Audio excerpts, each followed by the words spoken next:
Anggarata, Bali TV. Badan Kesehatan Dunia atau WHO telah mendeklarasikan status waspada terhadap virus Zika. Bali patut mewaspadai merebaknya virus Zika di kawasan Amerika Selatan ini karena dampaknya akan merugikan sektor pariwisata.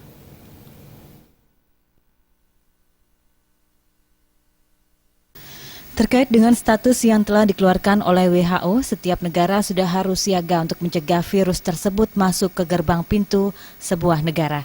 Seperti halnya di Bali yang merupakan daerah pariwisata, karena mobilitas wisatawan luar negeri cukup tinggi sehingga pihak terkait patut mengawasi setiap wisatawan asing, khususnya yang berasal dari kawasan Amerika Selatan. Karena penularan virus Zika selain melalui gigitan nyamuk juga ditemukan pada air seni dan sperma penderita virus tersebut.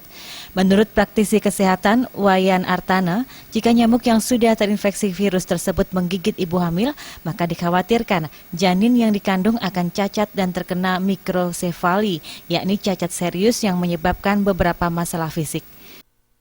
Virus Zika itu menjadi heboh itu kan karena kemarin di Brasil ya, yang outbreak-nya itu di Brasil dan di Kolombia kalau nggak salah, di negara-negara Amerika Selatan ya.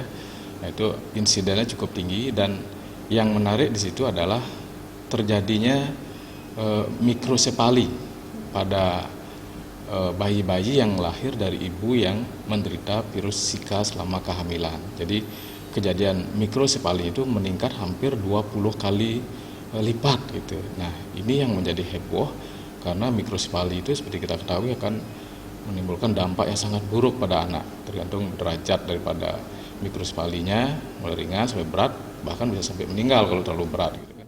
Artana pun menjelaskan masyarakat tetap harus waspada terhadap gigitan nyamuk. Ia pun menyarankan untuk tetap menjaga kebersihan lingkungan dengan melakukan 3M, yakni menguras, mengubur, dan menutup tempat air, dan menggunakan lotion anti nyamuk pada siang dan malam hari. Rati Anggoro dan Anggarata, Bali TV.